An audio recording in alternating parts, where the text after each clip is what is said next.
CBG, which you'll find, or THCV, which you'll find in a lot of sativas, but when they're grown stateside, they don't express it. They don't have enough light to do that. So that's one thing.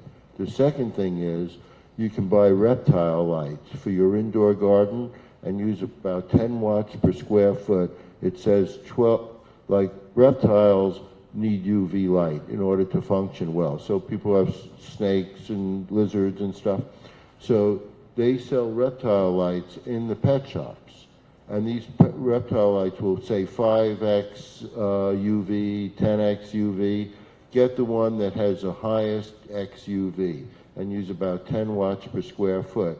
And you will see an increase in THC by about 10 to 12%, 10%, 12%. And depending on the terpenes, different terpenes will have different increases. So those are my two suggestions: CO2 and UV light. I was just going to mention the different CO2 sources, right? There's you can burn propane or natural gas, and that produces a CO2 for your garden. But the consideration there is it'll actually add heat to the room, so and moisture for sure. So then you got to get rid of that. You got to counteract that. So that's probably the least expensive way to produce the CO2, but then you can also get liquid CO2, like in bottles, and they make like halo systems. So you can put that into your room, and then it injects it on like a timer or whatever. There's also the cheap sort of mushroom growing kits that they have for much smaller spaces. So if you don't want to go with a generator and a regulator, or a tank and a regulator and all of that, and you just have a small 4x4 tent or something like that, there's these buckets and bags you can get that are basically just sort of a natural way. They have a mushroom that grows inside this thing that just produces carbon dioxide slowly and releases it over time. And that's a cheap way to supplement. Or you could brew beer in there too. Yeah. There are also pads, but I would say, in one way, propane might be cheaper, but another way it's more expensive, because you have to look at the total thing. So if you're creating this heat, like in Hawaii they have enough heat, right? So if you're creating heat, then you have to take that heat out. So then you have to have some sort of appliance to remove the heat. Yeah, and wait, one more thing about it is that, so if you're doing let's say we were all plants and this whole room was being now propaned, right? Right. Okay, so the whole room would be propaned, right? But if we were using a tank and CO2 emission through tubing, we only have to do the canopy. That's true. So we don't have to do the whole room. We just have to.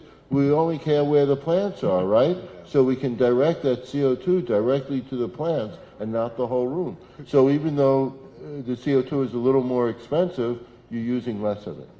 No, it makes sense too, because the CO2 is heavier than the air. So if you were to just release it above the plants, it just falls right down on the canopy. Right. It's colder, and it's colder, so you're actually, if it's coming out of a tank, it's cooling the room. You can use less energy to remove heat and spent air from the room. We actually have a facility in Medford, Oregon, a big tank that's like this big and this big around. And it's there's a tap that taps to the outside of the building, and we have this truck that comes. They usually just service restaurants for their soda machines and things like that. And they just hook up a thing and they fill up this giant, like 200, 300 gallon tank of liquid CO2, yeah. And whenever we run out, we just call them and they come and they plug it in and they do it. They don't have to come in the building or anything. And that's what he was describing. And then we just use it. We have a little port over each one of the plants, and it just periodically spits out the CO2 until it hits the ideal level, shuts itself off, and then it goes. If you're doing that in a smaller space, you just have the canister of the CO2, the regulator, and then tubing that comes out, clear plastic tubing that you can put over the canopy with holes in it, and then the CO2, as it's heavier, just drops down onto the canopy. And like Ed said, that wastes a lot less space pumping the room full of CO2, and rather just focusing it right onto the plants.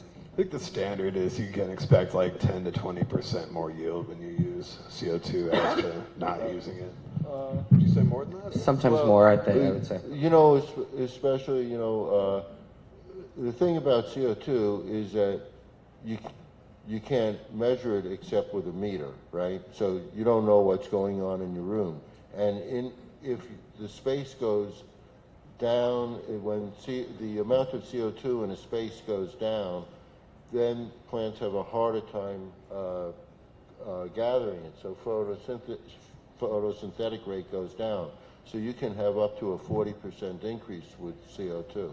I mean, yeah, because remember the plants are, if you raise the temperature to 86, where the leaf temperature is 86 degrees, and you have that CO2 going, you might have an increase in growth rate by 50%, 60%.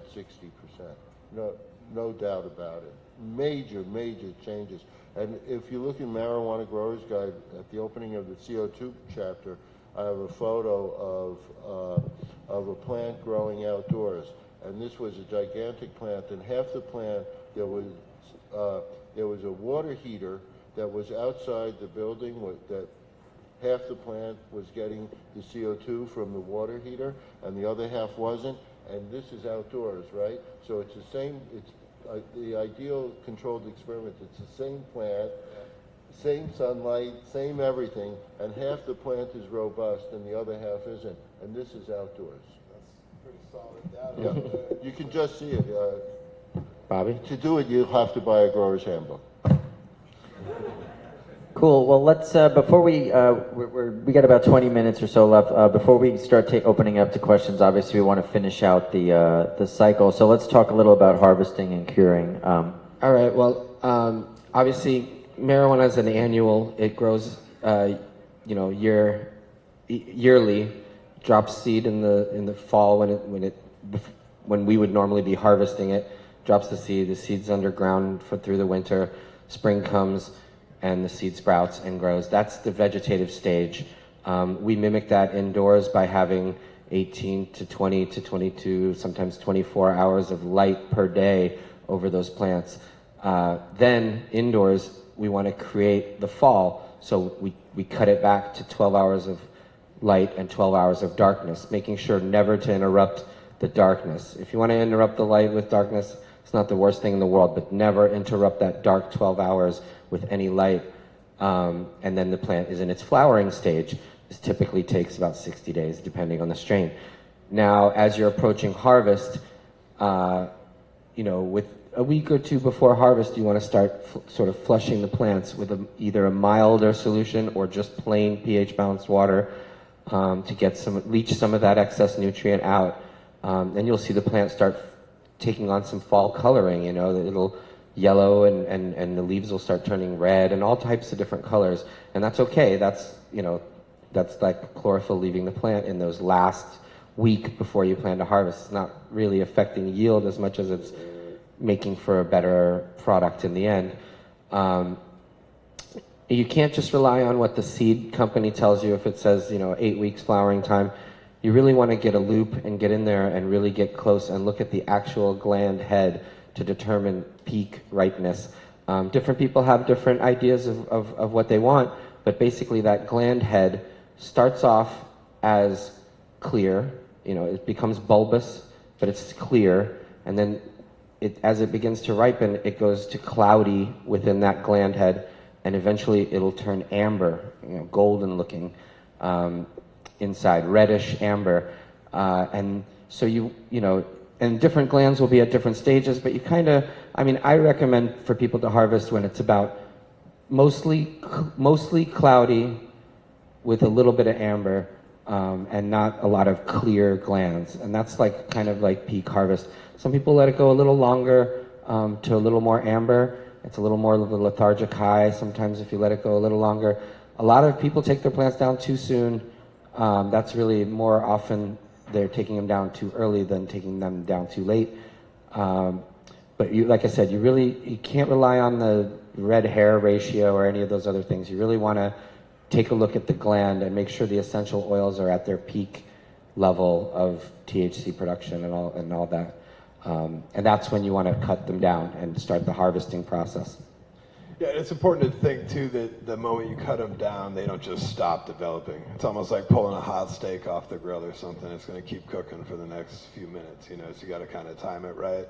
The plants will continue, the trichomes will continue to mature as you take it down. So it really just comes with experience, you know, growing it a few times, trying it, see what you like. Taking notes is always crucial, you know, because you're never going to remember exactly what it was. The flushing process, I think, is always the most important thing. It's like Danny said earlier, when you're judging a cannabis cup, that's almost, to me, that's the most important thing. That's the factor. That's more than the smell, the taste, everything. If it does not burn correctly, then it failed. It's not effective, you know, because you're supposed to be able to smoke it. So the reason that happens is because there's a lot of leftover minerals and stuff left in the plants that they didn't flush out. And then, like Danny was saying, it's important to do that. You stop feeding them about 10 days, 2 weeks before harvest. And the idea of that is the first part, you want to like kind of put 2 to 3 times the amount of water you would normally put in the pot when you water it to sort of leach out what's in the soil. You put clear water in it, you'll see colored water run out. Keep doing that until the water that runs out is also clear. Then it'll give the plant, the only opportunity you'll have to get any food is to eat what it's already stored and consumed within itself, which is what would be left over that you'd be smoking, turning your bowl into like a little piece of charcoal instead of white like cigarette ash. That's metals, you know what I mean? So if you give the plant the opportunity to essentially, you starve the plant, it'll self-consume those things. And then what you're left over with will just be the plant matter, you know, minus those heavy metals and minerals, which is gonna just make the quality of the smoke so much better, the flavor, the everything. And that's really the most important part, especially when it comes to medicine, because you want that to be as pure as possible. You know, those chemicals, you never know what's in that stuff depending on, you know, what it is you're using. So I think that's that, and then the curing process that comes directly after that, I think are really the most crucial parts. And that's the end of the process too, and it's when everybody wants to kind of speed through it. You know, people have been growing their bud for 2 months or whatever, and they really, really want to smoke it, so they're like, all right, it's ready, I'm gonna cut it down. But if you were to spend another 10 week or 10 days or something really letting it do its thing, it would have made it worthwhile. You know, a lot of people just speed up at the end and they might as well have not done it at all. You know, it's a game of patience for sure. But flushing, you can tell immediately if a bud's been flushed or it hasn't, you know, and there's nothing worse to me than the taste of like nutrient rich, like Kimmy bud, you know, it's just the worst, you know. So flush your bud well. That's very, very important. So, and now that you've determined that it's time to harvest, you know, basically you want to cut, you know, we do usually individual branches, starting at the first branch, you know, below the main bud. You can cut there. What's nice about that is you have a V formation there, and you can hang dry that plant. I don't recommend laying the plants out to dry. I recommend definitely, most people would tell you, hang them, you know, but that creates a natural hanger system, and then you just sort of work your way down the plant, node after node after node, and you've got these little V-shaped things. Some people trim the fan leaf and some of the sugar leaf off wet. Some people hang dry and trim it off after it's dry. But typically, I would say 7, 10, 14 days. It shouldn't go longer than basically 10 or 11 days at that point to become kind of bone dry on the outside, like popcorn dry. But when you bend the stem, if it's still bending, there's too much moisture in there. If it snaps when you bend it, you're ready now to begin the curing process, which is a whole different stage. Drying and curing are 2 completely different stages of this process. So first you dry, you want to have the plants drying in a cool, dark place, not too close together to each other. A lot of moisture is coming out of these plants at this point. Basically 75% of the water that's inside that flower is working its way out. And so you want to have an exhaust system if it's too humid inside there to pull some of the humidity out. About 50% to 60% humidity is okay in that space. And a fan, oscillating fan in the room. You don't want it blowing directly on the drying branches because it'll dry them out too quickly. But as long as it's circulating the air in the room and you're pulling out some of that moist air. If it's too moist, like I said,